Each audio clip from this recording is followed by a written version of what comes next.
السلام عليكم ورحمة الله وبركاته. وعليكم السلام ورحمة الله. إن الحمد لله والصلاة والسلام على رسول الله وعلى آله الطاهرين وأصحابه الغر الميامين. أما بعد، فأعوذ بالله من الشيطان الرجيم. بسم الله الرحمن الرحيم. إن الله وملائكته يصلون على النبي يا أيها الذين آمنوا صلوا عليه وسلموا تسليما. يا جماعة عطروا أفواهكم بالصلاة على سيد الأنام. اللهم صل على محمد. সুজলা সুফলা শস্য শ্যামলা প্রাকৃতিক ছবি আঁকা তরুপত্র পল্লবের ছায়া ঢাকা সুশোভিত সুমোহিত শোভিত সুসজ্জিত নয়নভিরাম প্রাকৃতিক সৌন্দর্যের নকশিকাথার মাঠ ৫৬,০০০ বর্গমাইলের লাল সবুজের ভূখণ্ড আমাদের বাংলাদেশ। সে বাংলাদেশ থেকে ৬,০০০ কিলোমিটার দূরে নীলনদ পিরামিড ও সাহারা মরুভূমির দেশ, নবী রাসূলদের পদচারণায় মুখরিত ফারাও ভূখণ্ড আব্দুল আম্বিয়া, এই মিশরের বুকে আজকের এই মহতিপূর্ণ কুরবানি অনুষ্ঠান তথা ঈদ পুনর্মিলন অনুষ্ঠানে আমাদের মাঝে উপস্থিত রয়েছেন বাংলাদেশ স্টুডেন্টস অর্গানাইজেশন সম্মানিত সভাপতি, উপস্থিত রয়েছেন উপদেষ্টা মণ্ডলীর সদস্যবৃন্দ এবং কার্যকরী সদস্যবৃন্দ এবং আমার সামনে উপবিষ্ট প্রিয় শিক্ষার্থী ভাইরা। আজকে এক মহতিপূর্ণ রজনীতে এবং দিবাগত আজকে রাতে আমরা এখানে একত্রিত হয়েছি। আজ নবচেতনার উল্লাস বয়ে যাক প্রতিটি প্রাণে, ভালোবাসায় উদ্ভাসিত হোক শুষ্ক হৃদয়গুলো, ঈদের আমেজে মাতোয়ারা হোক দিক থেকে দিগন্ত, আকাশে বাতাসে ধ্বনিত হোক সাম্যের বাণী, একতার মঞ্চে এসে কলগানে মুখরিত হোক বিশ্বজগৎ জন্ম। এই আমাদের ইসলাম, এই আমাদের ইতিহাদ, এই আমাদের ঈদ। আজকে আমরা এতটা দূরে ইসলামী সাহিত্য সংস্কৃতির রাজধানী কাবাতে রইলেন ১,০০০ বছরের শিক্ষা নিকেতন হিসনে হাসিন মানারাতুল ইলমি ওয়াল উলামা, light house of Islamic knowledge, Islamic wisdom in the history.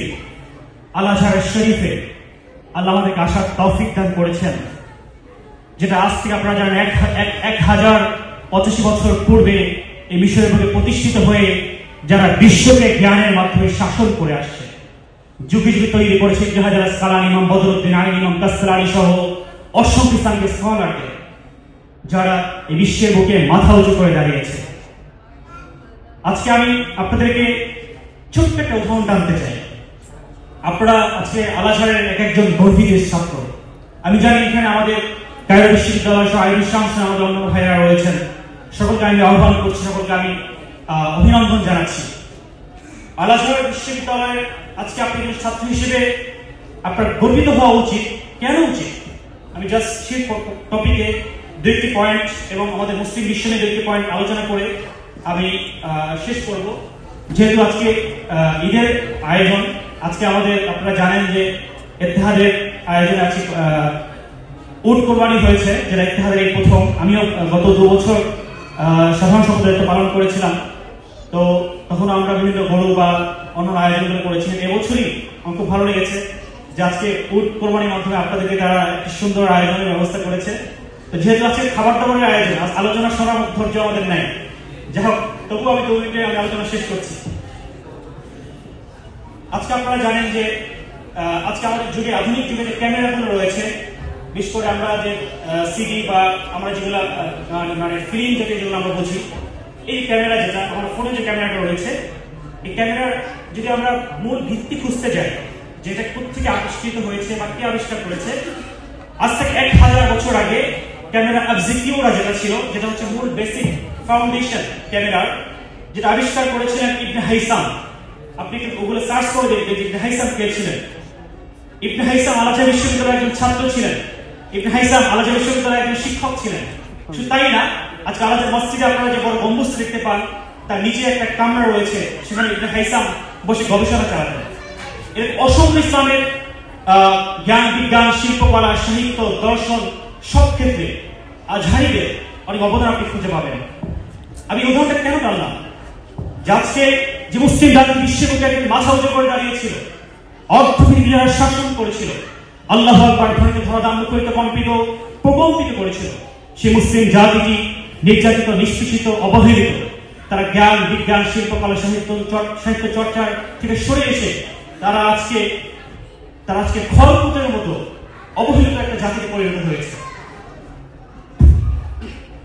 Kazi Nazrul Islam তিনি প্রশ্ন ছুড়ে দিয়েছিলেন, ভুবন জয়ী করাটি হয় সেই মুসলমান, খোদার রাহে আমিও যারা দুনিয়া না ফরমান, এসে ইউরোপ আফ্রিকাতে যাহাদের তাকবীর ধ্বনিল, উল্ল যাদের বিজয় ঈশান, ভুবন জয়ী করাটি হয় সেই মুসলমান। আল্লাহ রাসূল শুধু বলেছিলেন, লা তুফতাহান্নাল কুসুমতিয়া ফালা ইয়ামাল আমির আমিরুহা ওয়া লা ইয়ামাল জাইশ যালিকাল জাইশ। সুলতান মুহাম্মদ ছাপিয়ে পড়েছিলেন সেই কনস্টান্টিনোপল কুস্তন্তনিয়া বিজয়ের জন্য। উকবা ইবনে আমির রাদিয়াল্লাহু তাআলা আনহু, আপনারা জানেন আজকে মিশর রোমানদের আন্ডারে ছিল। উকবা ইবনে আমির রাদিয়াল্লাহু তাআলা আনহু শাম ও মিশর, ফাতিহ শাম মিশর বলা হয় থাকে, মিশর বিজয় করেছিলেন। উকবা ইবনে নাফি রাদিয়াল্লাহু তাআলা আনহু, যিনি আফ্রিকা মহাদেশের প্রত্যেকটি কান্ট্রি জয় করতে করতে করতে করতে সে আটলান্টিক মহাসাগরে ঝাঁপিয়ে পড়ে বলেছিলেন, এর পরে যদি কোনো ভূখণ্ড থেকে সেটা আমি জয় করতাম। সুলতান বাইবাস, সুলতান কালাউন, সুলতান নাসিরউদ্দিন, অনেক সুলতানের কথা আমরা জানি। আমি যদি প্রশ্ন করি যে আজকে আপনারা কায়রোতে বসবাস করছেন, কয়জন সুলতান কালাউনের তার যে টম বা তার যে মাজার বা তার যে গ্রেভ আপনারা জিয়ারত করছেন? মনে হয় আপনার 5 জন মানুষের আপনারা সেটা জিয়ারত করছেন। অথচ আপনার পাশে এই দারাসাতে এই যে আপনার শাইখ মুইনুদ্দিন দ্বীন আল ফাতিমি, এখানে কিন্তু আইয়ুবী, মামলুকি, ফাতিমি, তারপর হচ্ছে আপনার ওসমানী সালতানাতের বিভিন্ন নিদর্শন, সুলতানদের টম, তাদের সবকিছু রয়েছে।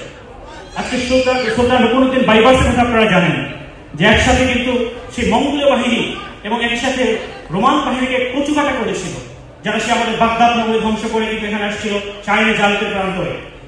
আমি হিস্ট্রিগুলো যা সংক্ষিপ্ত টানছি এজন্য যে আপনাদেরকে জানতে হবে আমাদের ইতিহাস। আজকে আমরা জ্ঞান বিজ্ঞান থেকে কতটা সরে পড়েছি। আজকের দিনে আজকে যে 54টা মুসলিম কান্ট্রি, এই 2025 সালের 54টা মুসলিম কান্ট্রির এই প্ল্যানটা কিন্তু সেই যুক্তরাজ্যে বসে সে ব্রিটিশ রানীর রাজপ্রাসাদে মাত্র 3 থেকে 4 জন মেধা মাথা তারা বসে চক্র করেছিল 1915 সালে সুলতান আব্দুল হামিদের সময়। আজ থেকে 100 বছর পরে এই ওসমানী সালতানাতকে আমরা ভেঙে 54টা মুসলিম কান্ট্রি করব। মাত্র 5-6 জন মেধার কাজ ছিল এটা। আজকে সেই আমরা 100 বছর পরে রেজাল্ট দেখতে পেয়েছি। আমরা আজকে খণ্ড খণ্ড হয়ে বিখণ্ড হয়ে ভেঙে ভেঙে আমাদের অস্তিত্ব বিলীন হয়ে গিয়েছে। আমি এটাই বলতে চাচ্ছি যে আজকে আমাদের জনশক্তি আছে, আমাদের অনেক কি বলে এত মুসলিম দেশ আছে, কিন্তু আমাদের মেধা নেই।